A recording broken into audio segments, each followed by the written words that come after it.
Waalaikumsalam warahmatullahi wabarakatuh. Jadi sini saya turunkan angka dari 17 akan mendapat pembelahan mitosis. Tapi sebelum itu tahap mitosis kita ke tahap interfase terlebih dahulu.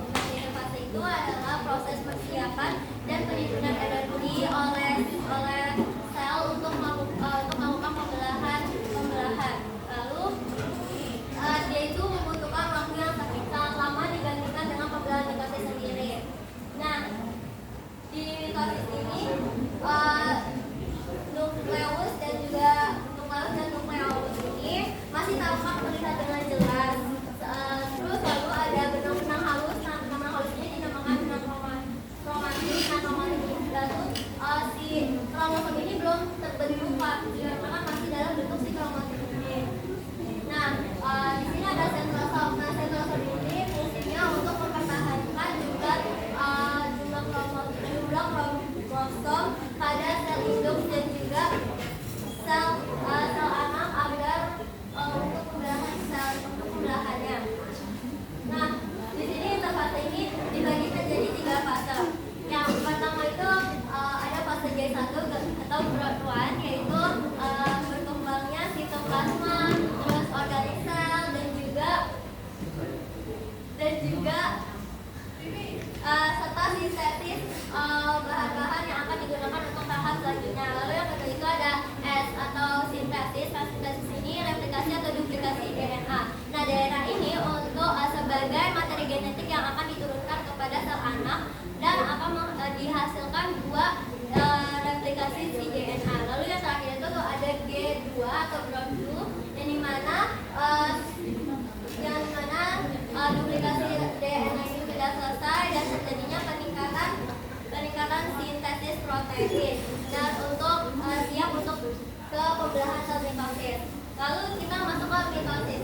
Nah, pembelahan sel mitosis adalah pembelahan yang menghasilkan 2 sel anakan dengan kromosom yang sama dengan sel induknya.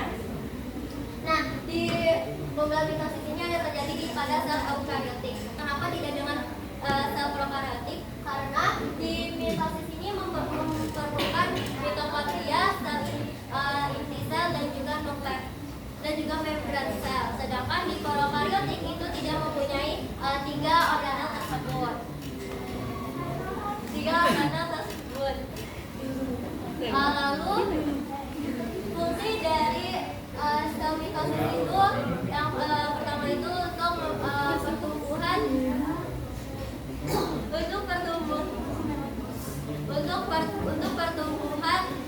sel tubuh. Lalu yang kedua itu untuk menggantikan sel-sel yang rusak atau regenerasi dan juga untuk mempertahankan jumlah kromosom.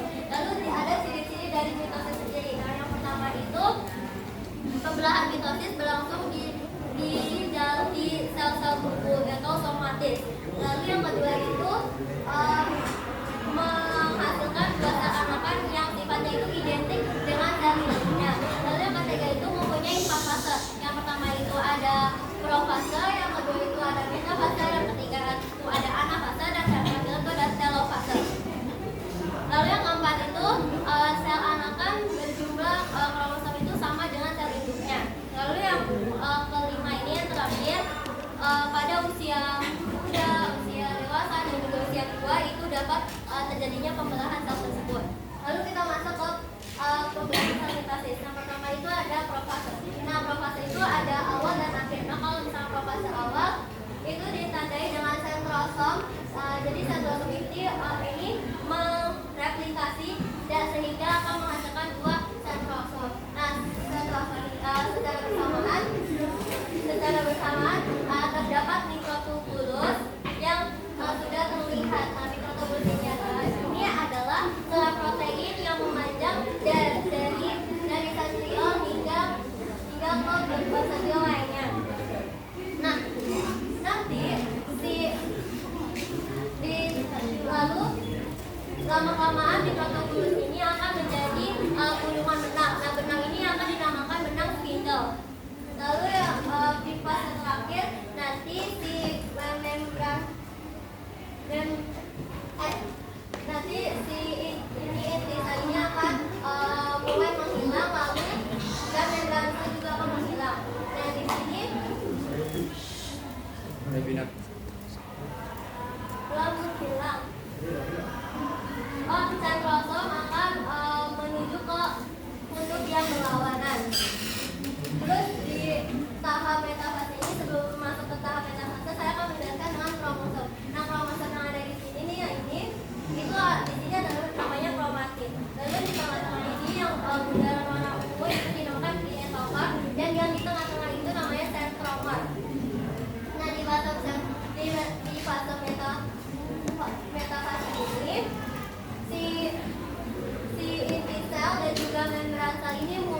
sudah hilang. Lalu si kinetochore pada sentromer itu dihubungkan ke satu sentrosom dan oleh si benang spindle itu. Nah, pasangan kromosom menuju ke bidang ekuator atau yang di tengah-tengah ini. Ini namanya bidang ekuator. Lalu kromosom ini dapat dilihat dengan jelas dan dapat juga dihitung dengan tepat. Lalu yang ketiga itu ada anafase. Nah, anafasenya ada tahap awal dan juga tahap akhir. Nah, tahap awal ini ditandai dengan kromatik pada bagian sentromer akan menghasilkan kromosom baru. Lalu masing-masing kromosom akan ditarik oleh benang spindle ke kutubnya masing-masing ini. Nah, di tahap akhir si kromosom ini hampir sampai ke kutubnya masing-masing dan membran sel mulai mengalami penyusutan atau sitokinesis. Nah, sitokinesis ini adalah pelepasan sitoplasma, organel dan juga membran seluler yang menuju ke bidang ekuator dan menghasilkan dua sel anakan. Lalu yang di tahap telopase yang terakhir, si kromosomnya ini sudah sampai ke kutubnya masing-masing dan ditandai dengan benang spindle-nya itu sudah mulai pudar, berat mulai juga tidak ada, dan membran intisel mulai terbentuk lagi. Lalu kromosom ini nanti akan menjadi benang-benang halus atau kromatin lagi. Sudah segitu saja dari saya.